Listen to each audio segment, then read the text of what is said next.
This year, our video game resale business is on track to do $1 million in sales of video games. And in this video, I want to share with you guys 3 principles that will help you get ahead of 99% of resellers.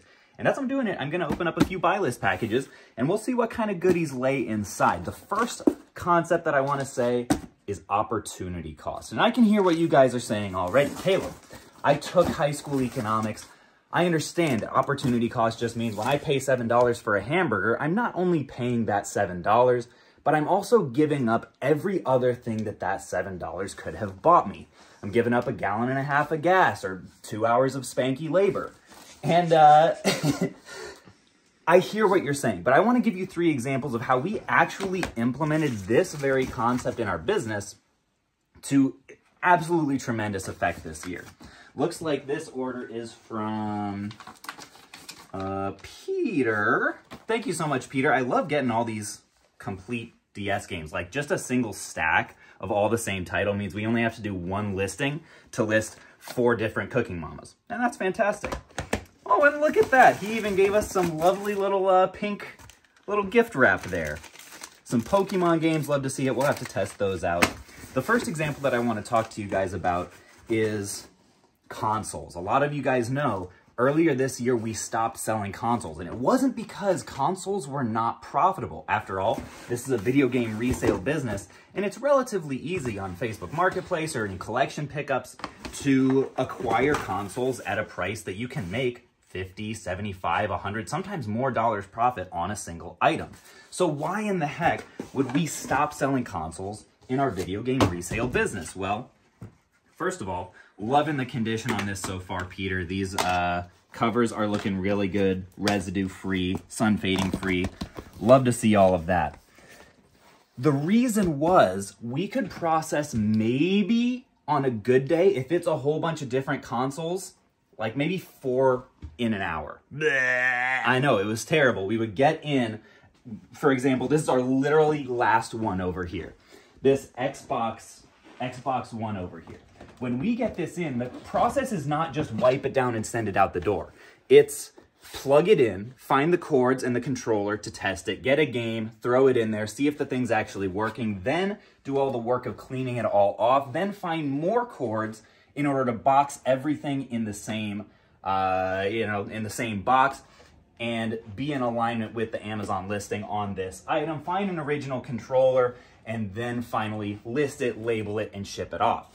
For that reason, we were only able to do maybe 3 or 4 in an hour, which on the surface seems great, except when you realize that we've got stacks of games oftentimes just laying around unlisted, like these ones over here. And these we can get through 20, 30, 40, sometimes 50 in a single hour.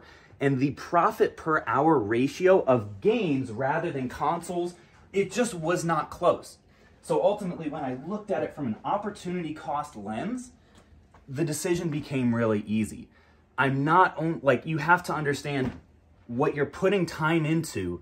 You can't just think about how profitable is it. You have to ask yourself, how profitable is this activity relative to my most profitable possible activity?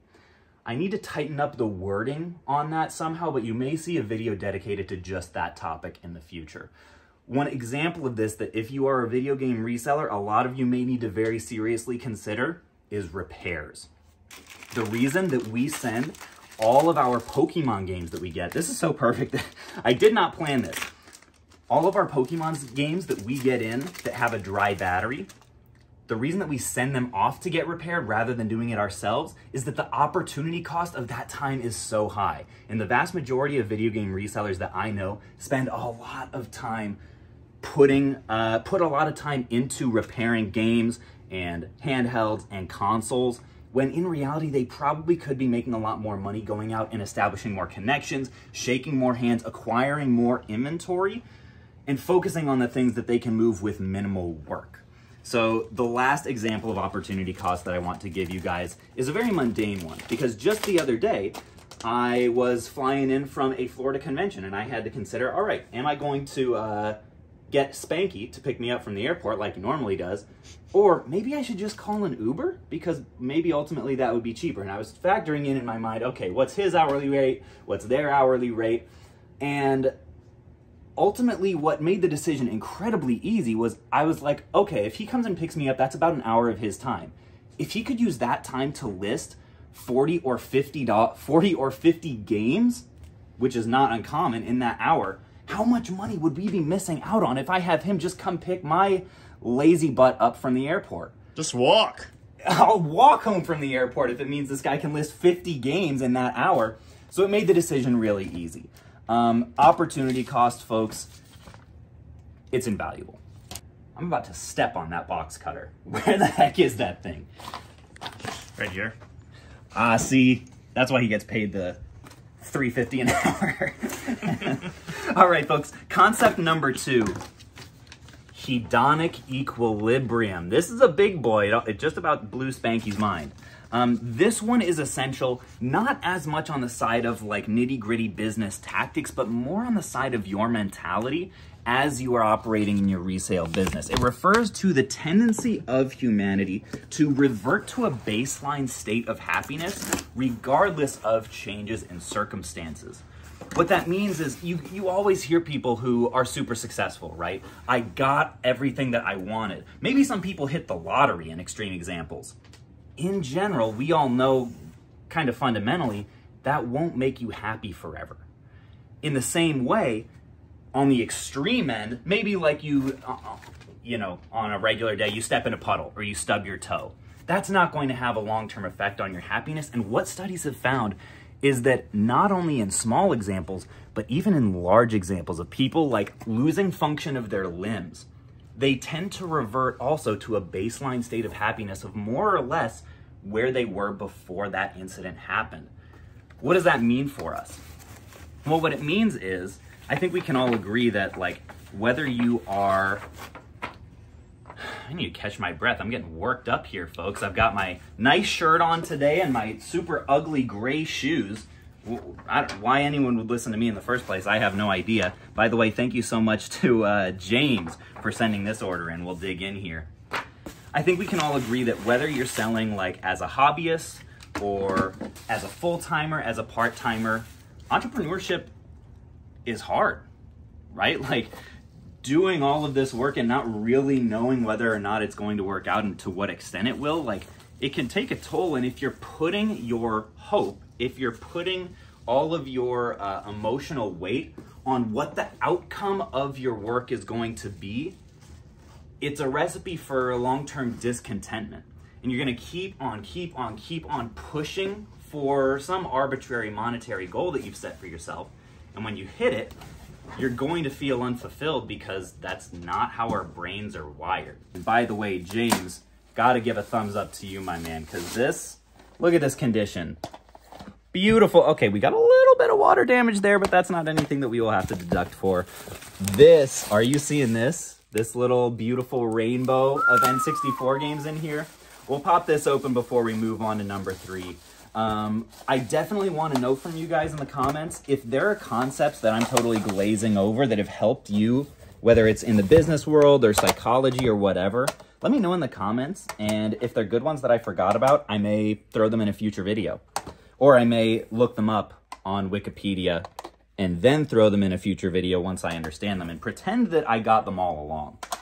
Really great condition on these as well, James. Love to see although we will have to see, I don't know, did you include the adapter and the power block and the HDMI on this?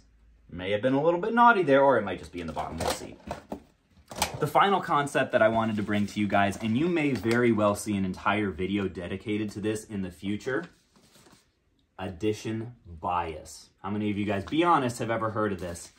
They did a study, I don't know when or where it was, in which they asked people, they brought them into a room with a table and a ball. But the problem is the table only had one leg. And they said, hey, we've got all these other legs, as many legs as you could possibly want, over here on sale for $10 a piece. Your goal is to spend as little money as possible and get the ball to balance on the table.